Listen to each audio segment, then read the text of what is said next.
मध्य प्रदेश विधानसभा के उप नेता प्रतिपक्ष और कांग्रेस नेता हेमंत कटारे पर एफआईआर दर्ज हो गई है, लेकिन उन्होंने एफआईआर दर्ज करने पर सीएम मोहन यादव को धन्यवाद दिया है। नमस्कार, सबकी खबर देख रहे हैं आप।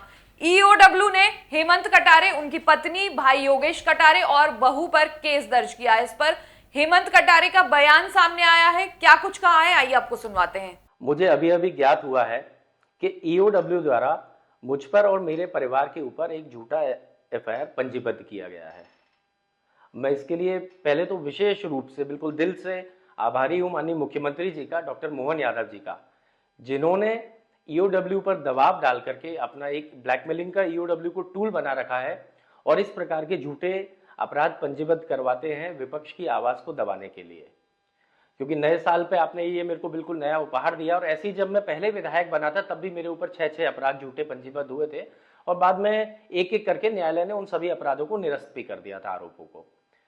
ये 2004 का घटनाक्रम है जो मेरी जानकारी में है। शायद उन दिनों मैं कॉलेज लाइफ में स्टूडेंट था और मुझे तो पता भी नहीं था ये सब क्या राजनीति और क्या चीजें हैं, पर ठीक है, राजनीति में आया हूं तो मुझे लगता है राजनीति से प्रेरित होकर के इस प्रकार के आरोप प्रत्यारोप लगेंगे। मुझे तो ऐसा लगता है काफी देरी से मुख्यमंत्री जी जागे हैं। ये एफआईआर और 6-8 महीने पहले करते तो मुझे लगता है उपनेता बनते ही आपने विपक्ष की आवाज को दबाव दे करके दबाना शुरू कर दिया। मेरे स्वर्गीय पिताजी सत्यदेव कटारे जी जब नेता प्रतिपक्ष थे और व्यापम की उनने आवाज उठाई, पूरी सरकार को घेरा, और आज तक व्यापम के मामले में कई भारतीय जनता पार्टी के नेता जेल में गए और शायद बाद में फिर भी जाएंगे भविष्य में। उस समय पे एक झूठी पीई पंजीबद्ध करी 2015 में जब पिताजी नेता प्रतिपक्ष थे। उनके स्वर्गवास के बाद कोई एजेंसी ने, किसी सरकार ने कुछ नहीं किया। आज जैसे ही मैं उपनेता प्रतिपक्ष बनकर के आया और सरकार के ऊपर भ्रष्टाचार के आरोप लगाना जब शुरू क्या कर दिए मैंने, तो अचानक से मैं आरोपी बन गया। जब हम पद पे नहीं होते हैं तब हम लोग पाक साफ होते हैं मध्य प्रदेश की जनता के बीच में, और जैसे ही हम लोग पद पे आ जाते हैं वैसे ही हमारा पूरा परिवार को भ्रष्टाचारी और झूठी एफआईआर करना शुरू हो जाती है सरकार।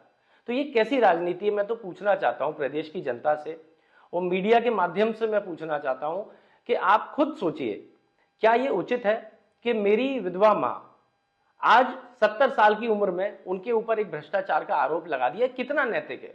मुख्यमंत्री जी को कम से कम इतना लिहाज या इतनी मर्यादा तो रखनी चाहिए, इतनी शर्म तो उनके अंदर होनी चाहिए कि कम से कम राजनीति आपस में ही रखें। घर की महिलाओं बच्चों को तो नहीं घसीटना चाहिए। लेकिन ठीक है, आपका सोचने का जो स्तर है, आपका कार्य करने का जो भी स्तर है, मैं उसका भी स्वागत करता हूं। मुझे न्यायालय पे पूर्ण भरोसा है। मैं इसको न्यायालय में पहले की तरह लेके जाऊंगा।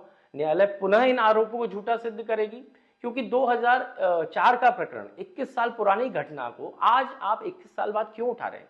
मैं तो मीडिया के लोगों से बोलना चाहता हूं कि किसी भी ईओडब्ल्यू के जिम्मेदार अधिकारी से जाके आप पूछिएगा कि आज आपको 21 साल बाद क्यों याद आया हेमंत कटारे के उपनेता प्रतिपक्ष बनते ही कि ये एफआईआर दर्ज होनी चाहिए। 21 साल के बीच में ये कोई अपराध नहीं था क्या? 10 साल पहले आपने प्राथमिकी दर्ज करी, चलो इन 10 वर्ष में आप अपराध दर्ज कर लेते, लेकिन नहीं। जैसे ही मैं सरकार के खिलाफ बोलना शुरू हुआ, अचानक से सारी एजेंसियां मेरे खिलाफ सक्रिय हो गई और झूठा आरोप मेरे ऊपर लगा दिया। ठीक है, जैसी सरकार की मंशा। लेकिन मैं ये कहना चाहता हूं कि अब इस एफआईआर के दर्ज होने के बाद मैं दुगनी ताकत से, मुझे और प्रेरणा मिली है और मैं और दुगनी ताकत से आपके भ्रष्टाचार की, आपके काले कारनामों की पोल खोलूंगा, चाहे विधानसभा के अंदर हो चाहे विधानसभा के बाहर हो। मैं इनसे दबने वाला नहीं हूं। स्वर्गीय सत्यदेव कटारे जी का खून है मेरी रगों में, और अपनी आखिरी सांस तक मैं आपके खिलाफ दमदारी और ईमानदारी से लड़ाई लड़ूंगा।